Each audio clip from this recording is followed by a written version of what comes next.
for me, the giver of all benediction, all that you may desire. You may know that the ultimate benediction, as the result of all penances, is to see me by realization. Supported by Srila Prabhupada. The ultimate realization of the supreme truth is knowing and seeing face to face the personality of Godhead. Realization of the impersonal Brahman and localized Paramatma features of the personality of Godhead is not ultimate realization. When one realizes the Supreme Lord, one does not struggle hard to perform such penances. The next stage of life is to discharge devotional service to the Lord just to satisfy Him. In other words, one who has realized and seen the Supreme Lord has attained all perfection, because everything is included in that highest perfectional stage. The impersonalists and the pseudo-mystics, however, cannot reach this stage.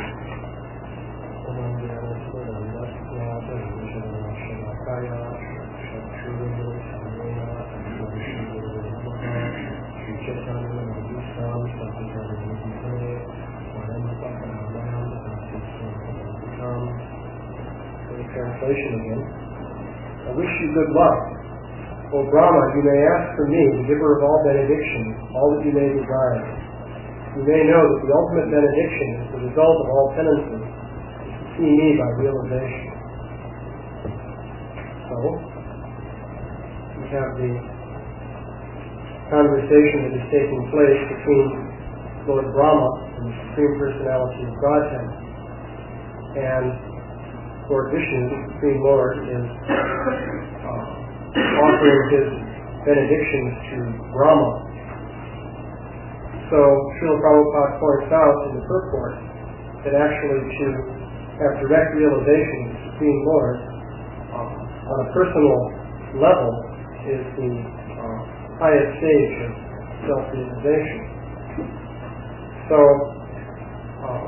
in this world there are many different concepts of the goal of life. Many people, of course, are living on a platform of gross material existence.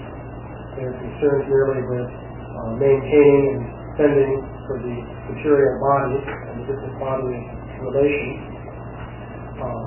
And they don't think of anything beyond that. Then there are those who concern themselves with religion in different forms.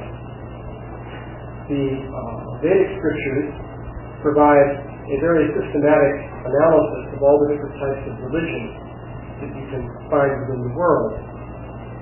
And this is quite interesting.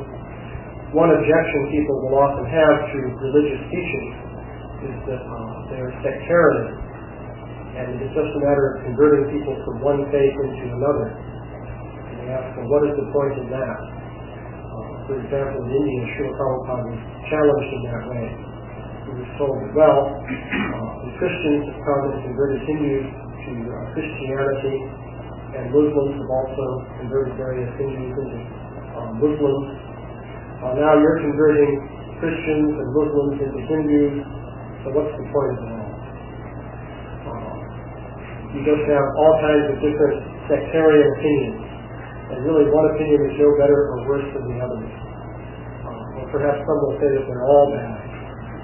And we should get away from such things. Because ultimately they're just opinions. And everyone has their scripture, everyone has their different religious teachings, their different prophets and sages and so forth. So, and they all contradict one another. So, where is the truth? Each person belonging to a particular religious sect will say, well, I have the truth. And those other people don't have the truth. But then the other people will say the same thing about him. So then what is the solution? So it is interesting to see that the Vedic literature contains an analysis of all the different manifestations of religion that you have in this world. And you can see then how all of these different sectarian viewpoints fit together. So of course this is a very elaborate subject matter about which many books could be written. But briefly you can see how, from the perspective of the Vedic literature, it is possible to understand all different manifestations of religion. Now, if there is another system of religion or philosophy on this planet, in which it is also possible to do that, then that could be considered as possibly on the same platform as the Vedic literature, or possibly superior. But if there is in fact no other system of religion or philosophy on this planet which can encompass within itself all of the different philosophies, all of the different expressions of religion, and explain them and classify them in a intelligent and understandable fashion, then one would have to conclude that the Vedic system is actually superior to all the others. In other words, there is a criterion for deciding how to choose among all kinds of different conflicting doctrines and so forth. So, of course, to establish this basic point, namely that the Vedic system can include all of the other systems within itself and explain them, and that no other system, in fact, can do that with all other systems. That's something that can be pursued on various levels. You can give sort of a brief summary of the argument that can be made, or you can go into extensive detail, and ultimately to, the way it works is to convince some people you'll have to go into great detail, and there will be other people who you can't convince anyway because their minds are made up about various different shades of opinion. But in any case, one can give a brief outline of the situation of different religions as explained by the Vedic literature. So in the Bhagavad Gita, Krishna explains that there is religion in the modes of goodness, passion, and ignorance. And under these different categories, you see different manifestations. So that's one way of categorizing things, according to the modes of material nature. Then there are the basic categories of karma kanda, jnana kanda, and vipassana kanda. So that's another way of categorizing. So actually, if you look at those categories, you wind up with 9 different divisions. If you multiply, if you take each of the categories of one type and divide it into 3 by categories of the other type. So, as far as goodness, passion, and ignorance is concerned, you can see, for example, that many manifestations of religion around the world are oriented towards the worship of ghosts and spirits. So this is described in the Bhagavad Gita as religion in the mode of ignorance. And this goes on. It's very popular. There are many different categories of this, from what is called spiritualism in Western countries to different kinds of shamanism and so forth in different societies around the world.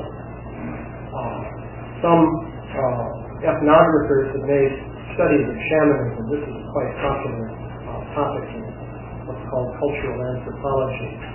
And it's interesting to see that all over the world you have certain basic systems of belief involved with worship of ghosts and spirits and so forth. And these different systems are quite distinctive. You find the same patterns recurring in North America, South America, all across Northern Asia, from Siberia over into Lapland, and so forth. So this is religion in the mode of ignorance. This type of religion, by the way, involves real phenomena. Mode of ignorance refers to the fact that it causes one to focus on qualities and psychological modes of activity which would tend to bring one lower in the cycle of birth and death within the material world. But it doesn't mean that the things that people are talking about are not real. In fact, if you look at these different categories of phenomena, you'll see that there's a lot of evidence that things really happen in these different mode of ignorance manifestations of religion. Now, an interesting development is that in modern American society, you find a lot of talk, especially in recent years, about such things as out-of-body experiences and past life memories and so on and so forth. Actually, if you look at this from a broader perspective, you can see that these people are approaching the platform of ignorance in the mode of religion in the mode of ignorance. Because all of the different manifestations that they're talking about are, for example, standard features of this broad category of religion you could call shamanism. For example, the shamans would typically travel out of their bodies and engage in different activities, and they would come back into their bodies. So nowadays you hear about people having out-of-body experiences, and this is considered in modern Western society to be a very controversial topic. As far as science is concerned, such things don't really exist. There must be some kind of illusion or hallucination.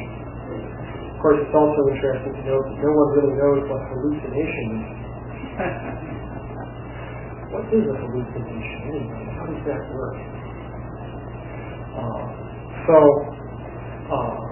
You could say then that in modern society you have people approaching religion in the mode of ignorance. Actually, many New Age ideas of spirituality involve a gradual process in which people in modern society are approaching religion in the mode of ignorance. They haven't quite attained to that platform yet, but they're heading in that direction. So, the worship of the demigods would correspond to, pretty much it depends on how they are worshipped. Religion in the mode of passion or religion in the mode of goodness. Religion in the mode of pure goodness would be the worship of the Supreme Personality of Godhead. Now, another factor, of course, is this division into karma kanda, jnana kanda, and upasana kanda, and so forth. So, many manifestations of religion that you have all over the world are related to material goals. And so that would basically be the category of karma kanda. So that's very well developed in the Vedic society. Especially you have the worship of demigods for the purpose of gaining different material ends. And this is very standard in, for example, typical forms of Christianity. You have people also worshiping Jesus Christ or God as they conceive of him in order to obtain different material goals. Then jnana kanda would be the religion of the philosophers. The basic idea of jnana kanda is through the transformation of one's consciousness, through the acquisition of knowledge, one wants to come to some higher stage of realization. And typically it is concluded that the ultimate stage of realization as conceived by the process of jnana kanda is something impersonal. It's actually natural, using this process of obtaining knowledge, to come to impersonal conclusions. So that's very elaborately developed in the, of course, in Vedic literature and Vedic tradition. And of course we have the age-old debate between the Mayavadis and the Vaishnavas in India. Of course, in the West, most knowledge of Hinduism, especially in Western universities, and also in what you could broadly call popular Hindu movements in America, the New Age, which has large elements of Hinduism in it, and the different yoga groups and so forth. All of this is basically devoted to the impersonal philosophies that have arisen within India. There's relatively little knowledge of the Vaishnava philosophy or personal theism, and of the fact that over the millennia there have been ongoing debates between the Vaishnavas and the impersonalists. Nor is it known that the Vaishnavas have traditionally won these debates. But it takes research to find that out. I'll mention, interestingly enough, as an aside, let's see, I forget the name of this particular scholar, but there was a scholar who was writing, standard Indological scholar from some reputable university, who was writing about the commentary on the Vedanta Sutra by Ramanuja. And he said that actually Ramanuja's commentary is superior to that of Shankaracharya. From a scholarly viewpoint, he said that Ramanuja actually addresses the issues involved in the Vedanta Sutra in a more accurate way, in a way that is more true to the actual text of the Vedanta Sutra than Shankaracharya. So you have a scholar recognizing this fact. So in any case, this debate is not well known, but you have this long-standing conflict between impersonalism and personal theism. So if you look at other manifestations of religion, you'll also see the same themes being reflected.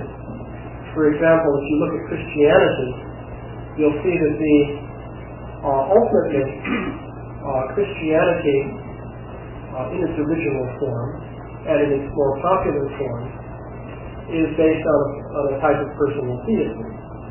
God is conceived of as a person who personally created heaven and earth, and who ordained things, who created with his word. Now, what is the word of God? You think if one speaks of the word of God, one must be thinking of some person who pronounces the word. Generally, words are spoken by a person. That's the implication. So, the original concept pretty much in Christianity was that you have God as a person. God has his chosen people, he chastises them, and so on and so forth. But if you look at what you could call philosophical Christianity, you'll find that God has become an impersonal principle, and that ideas regarding God as a person are regarded as being somewhat naive. This is the typical response of the impersonalist to the personal theist. You will say the personal theist is, well, intellectually not really there. He's definitely naive. So, you see this going on in Christianity. In Islam also, there are impersonalist sects. For example, the Sufis are impersonalists. So, the impersonalists tend to either intellectualize about the ultimate absolute truth, or they're prone to engage in some form of meditation in which they try to visualize some kind of light or something like that. So you see this all over the world also, in different manifestations. Now, the concept of a supreme person, who is the original cause of all causes, is also very widespread all over the world. If you look at the standard propaganda from coming from Christian sources, you'll hear that monotheism really first came about in the Jewish tradition, and then the Christians perfected it. This is at least what I was always taught. So the idea is that everyone became, in an earlier phase in history, was polytheistic. These people were worshippers of many gods. And you hear that, well, primitive people personified the forces of nature and created various ideas of different types of gods. And so you have the god of storms, that would be Indra, and the god of the wind, that would be Vayu, and of course there's the ocean god, that would be Varuna, and so on and so forth. So they worshipped many gods, but then a higher development in thought occurred in Israel, and they developed the idea of the one God. So This concept is propounded by you could say the believers in Judeo-Christian traditions, who would say that actually these people were the first to realize that there really is just one God.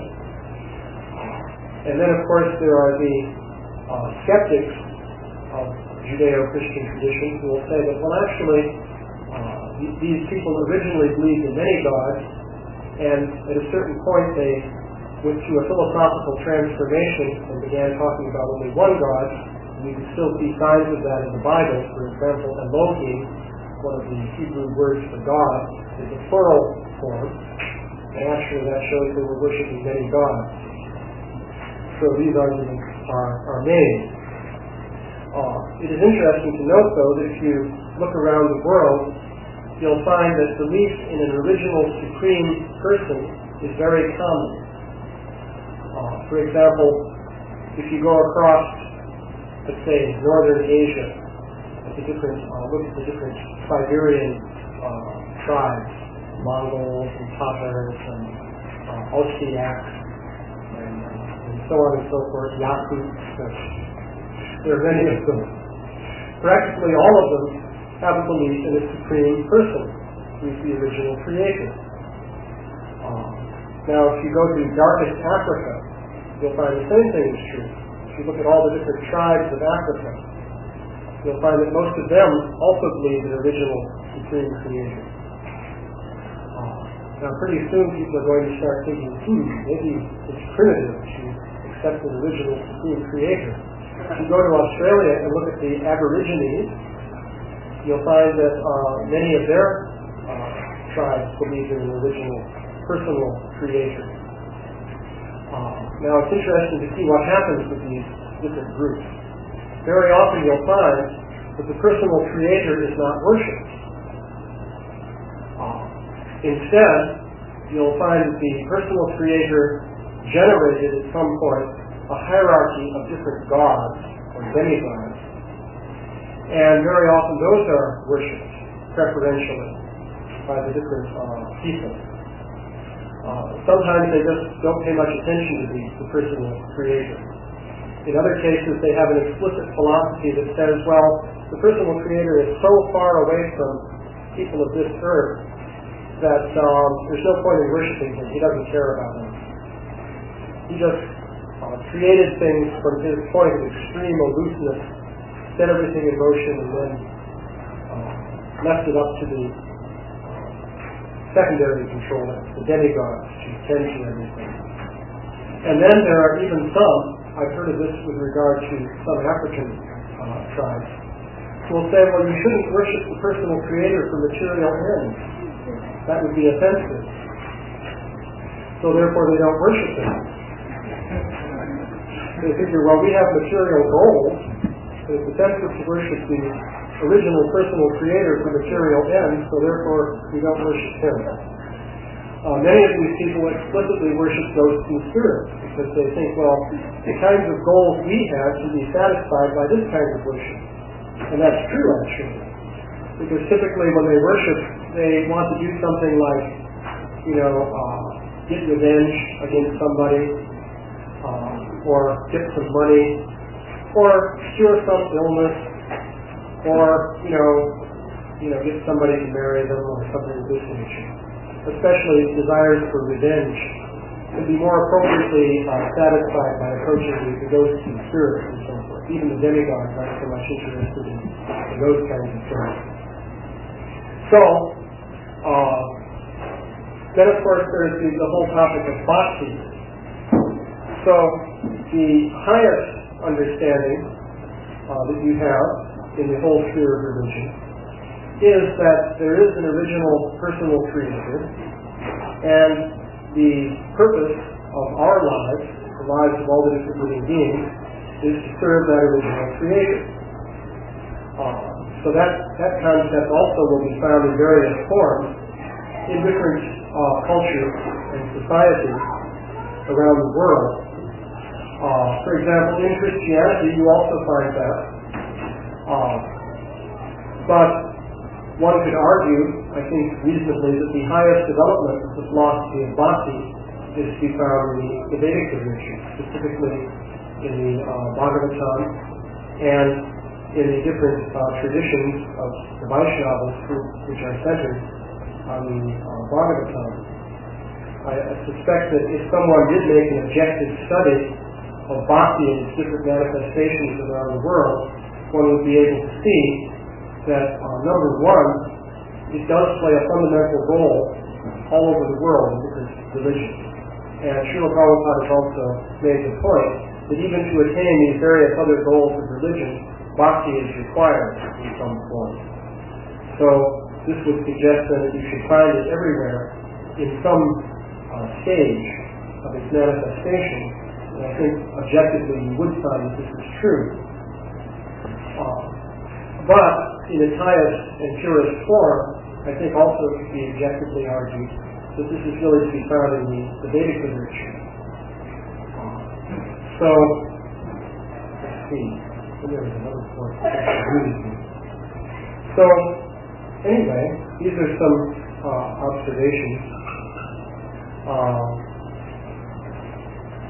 on how this whole picture can be, of different manifestations of religion can be looked at.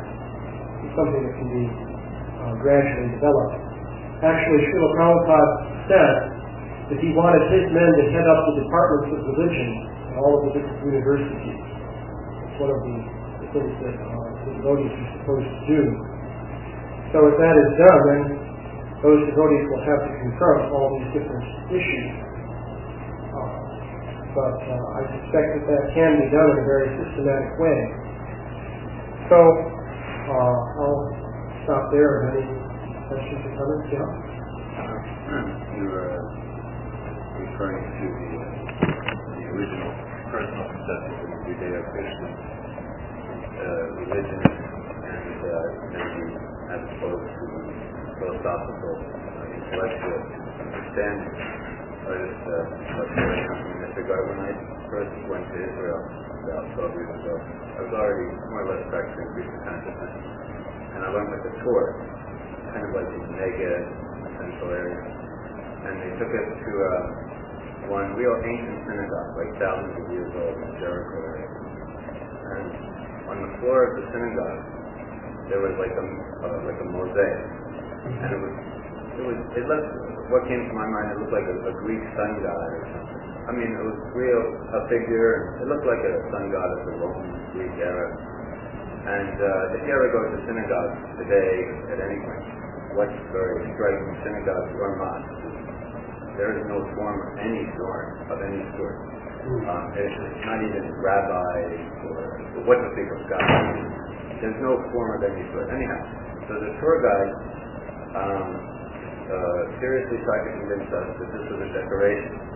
That it had nothing to do with, that there was no worship of this form, because we know that as Jews we don't worship form. But it's very clear what they were doing, 2,000 years ago when the synagogue was built.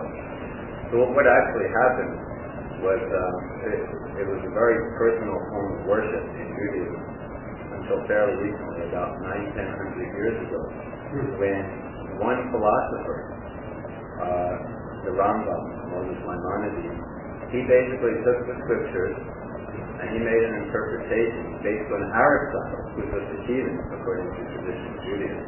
But he really liked Aristotle. And he made a whole impersonal interpretation, and he was completely rejected. But somehow he had a few followers, and after about 10 or 12 generations, his interpretations became accepted as it said from Moses to Moses, from the original Moses, and then the next was Moses Maimonides. So that today, you can't even question his impersonal interpretations, which are based on Aristotle. But if you look at this, what the synagogues look like 2,000 years ago, they're completely contrary to what they're doing today. That's very interesting. It looks like he was the chocolate Charlie that was from which also illustrates the basic point I was making, that you can take the subject matter we study in Krishna consciousness, and from that perspective you can understand all kinds of things that are happening in the history of religion in different parts of the world. Yeah. I have a question about that analysis that is presented as perspective at the very beginning of the class. So if we take, say, the Vedic perspective, then we've analyzed all the other religions, and we're saying they could fit within different categories from that Vedic perspective. Is it a question that analyzation can be done, but then these traditions are rejected, or are they found valuable? Because how others might perceive such an analyzation will depend very much on whether we come to the conclusion useless or come to the conclusion some value. So the analysis, the question is what value judgments are coming along with this analysis. And of course there are value judgments, inevitably so. They don't have to necessarily be presented in a way that will antagonize people. One thing you observe in some religious traditions is exclusivism. And of course, this is one of the issues that causes many people to be very wary concerning religion. Of course, the most famous exclusive religion that we know of today would be Christianity in its various forms. Because there the idea is our way is the truth and that's it. Everything else is false. In fact, to be explicit, everything else is the work of the evil counterpart of God. Actually, I understand this really comes from Iranian dualism called Mazdaism. The idea that there's a God of good and a God of evil. So anyway, our religion comes from the God of good and all the rest comes from the evil one. So inevitably, one is forced to have a value judgment with respect to that approach to religion. One would have to say that is a phenomenon that does arise based on different features of human nature. Now, also, if you look, say, at worship of ghosts and spirits, if we say that religion of the mode of ignorance, the very choice of words suggests that is something that is not good. On the other hand, we don't say that it's entirely false. And when I was earlier saying that in modern civilization we have people approaching religion in the mode of ignorance, it's actually a fact that they're making advancements as they make that approach. That shows that their position is not very elevated. But actually that's a fact. If you have people who are brought up thinking that there's no such thing as the soul, there's no life after death, you're simply an arrangement of chemicals that has evolved by natural processes and chance and so forth. If such people come to the conclusion that, well, maybe there is some kind of soul that does survive the death of the body, or can function separately from the body, then they're making advancements. But they're actually advancing to a level of understanding that is extremely traditional among Eskimos, Australian Aborigines, people in the Congo jungles. All of them understood that the soul exists. This was very standard all over the world, and still is actually. But it's in modern society that we have been able to escape from that understanding and come to the realization that we're nothing but chemicals. So actually one can make advancement by coming up to the platform of religion of the mode of ignorance. So therefore we're not saying that all these different manifestations of religion are all bad. Our real perspective would be that these all represent different stages of consciousness for the conditioned spirit soul. And as long as the spirit soul is making progress upward in consciousness, that is good for that soul. But of course, ultimate upward progress does not become, let us say, secure until one reaches the stage of realization of the Supreme Personality of Godhead in bhakti. When one has not yet attained that stage, one's realization can always be reversed. One can go back down in the cycle of transmigration and so forth. So Nonetheless, though, different modes of religion do involve progress in consciousness for the different people who are engaged in it.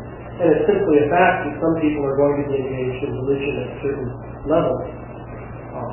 Our preaching is not going to change that because it's a matter of the consciousness of those people. At the same time, we can provide a path toward higher understanding for all those people in the world who are ready to take advantage of it. Yeah? Someone might consider it glib to dismiss, the fact that out-of-body experiences share them to like mode of ignorance, because so many people who are actually practicing vegetarianism, so-called slightly thoughtless people in the West, also aspiring to practice meditation. There's kind of a cloudy explanation for you to lump everybody in and say mode of ignorance may not be that. Well, no, I'm not proposing to say to such people that it's mode of ignorance. That would be obviously would not have a good impact. No, I'm saying, but even to think, not even to present it, but to think it, because it seems to me that there's people who approach from the stage of thoughtless, or the stage of talent. You seem to have lumped it all in. I mean, not that. Well, no, the point that I was making. It seems like the New Age movement, there are many people who are vegetarian who aren't totally in the motivation to take drugs. It's just like some of the global people out here, Temple University people, they're not motivated in the motivation that much. Well, then they're not.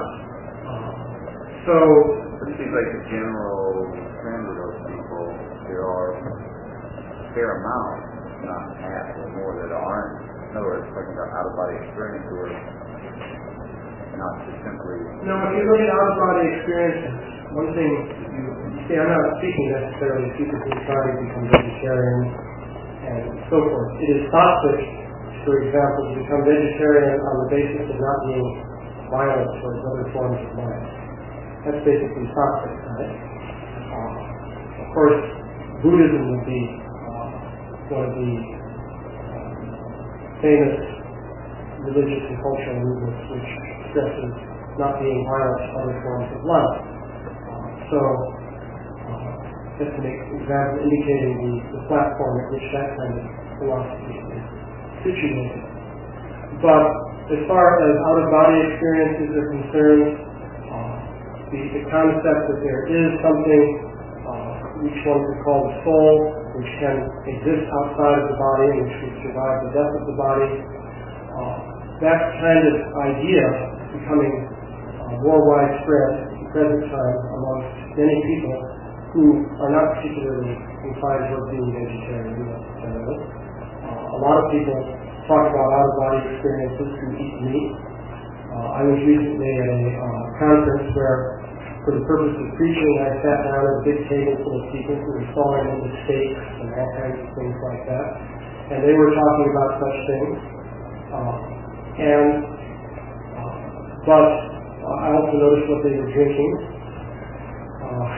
It contained what is known as the stool of yeast. So ethanol, fortunately, not methanol. But these people are actually the ones I had in mind when I was saying that they're coming up to religion and ignorance. And we shouldn't disparage all the tribal people and so forth also. The use of negative terminology actually should be avoided, and for that reason I wouldn't recommend saying to people what you believe is religion in the mode of ignorance. That wouldn't be good. That would make people angry. No point in doing that. But as far as the classifications given in Vedic literature is concerned, we can look at things objectively from that point of view. So it's actually a fact that if you look at all these different tribal people who traditionally worship ghosts and spirits and so forth, they all believe in the soul. They all believe that once they die, they're going to go to some other place, and so on and so forth, practically speaking. So you have people in modern society who are coming to that position. Now, another point I should make that could be of some interest is that if people in modern society come to that realization, they may do so in a more solid way than some of the people who traditionally had that understanding, in the sense that they've had to fight their way to that understanding through different contrary philosophies and modes of thought. Therefore, once they arrive at that platform, it's something much more solid. They have a much higher level of realization than people say in some traditional tribal society. In fact, if you look at the traditional tribal society, you'll see that as soon as they come in contact with, say, modern scientific teaching, it just wipes out their traditional system of thought. And pretty soon you have a new generation that forgets the old ways entirely. So, therefore, in that sense, people who are coming to these realizations in modern society may do that on a higher platform because they have to fight for that kind of realization. Yeah? The comment, you have to be really careful about our analyzation of different practices and modes of nature. Because ultimately, Krishna's point in Gita is that unless you follow Shastra, specifically the Vedic, then it's not really the mode of goodness. Because the demarcation point for the mode of goodness is to accept that kind of stricture on one's life. Even if you accept other Shastric strictures, those Shastras may be obviously religion in these different modes. Of course, obviously vegetarianism, as you pointed out, may be a step in that direction. But then you analyze whether there are sexual restrictions or this or that.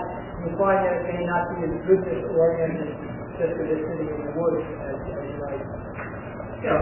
Well, you see, the modes are always mixed until you come to pure goodness. And so you can have an element of goodness coming into somebody's life, mixed in with passion and ignorance in various complex ways. And so it's just like mixing three primary colors and getting all kinds of different pictures that in color. The combinations are extremely complex. But my basic point was the Vedic literature does provide a framework for analyzing and understanding all of these things. Now, the question of how you present that framework, of course, is another thing, because one has to be diplomatic, of course, in presenting things to different people. It wouldn't be good to say, you're in the mode of ignorance. But, of course, we have to be careful that we're not in the mode of ignorance. One more question. There's theoretically understanding that we're not this body, and the actualization of it. Will the actualization of that be a manifestation of some goodness? Or is it possible to realize it in another mode? Well, mode of goodness corresponds to truth, and mode of ignorance corresponds to illusion. So then you can ask, well, how can it be that somebody with a mode of ignorance knows anything that is true? Well, the answer, of course, is that things are always mixed. As I was saying, these people who worship ghosts and spirits know that there are such things. And that's true. So that's some truth that they have. So that must be goodness. Whereas mode of ignorance tends to be associated with dreams and illusions and so forth. Of course, you'll see that these people are involved in different dreams and illusions to a large extent also. They may be approaching the spirit in order to gain some material goal, which a person on a higher platform of realization will see as utterly a wretched state of pursuit. But in general, any truth that one knows would be in the mode of goodness. It's an actual truth. Theoretical, it's actually non-information. Then what is actually unrealized in these lower, there's no importance for them anymore. In a sense, it's just theoretical. They understand, they've heard the story. Yes. They're not actually on the platform. Which people are you referring to? Like saying, religious. Well, some people actually have experience indicating they're not the gross body. You see, in realizing you're not the body, the first step is to realize you're not the gross body. Then you can think you're the subtle body. See, that's an intermediate stage. There are many people who have actual realizations that they're not ghost bodies. In fact, I've met some people who have heart attacks and who have out-of-body experiences. They're convinced that they're not ghost bodies. They think that's an established fact. They know. But they have no idea about the distinction between the soul and the subtle body. So that's another whole level of realization. Yeah. So, I'll go to Srimad Bhagavatam.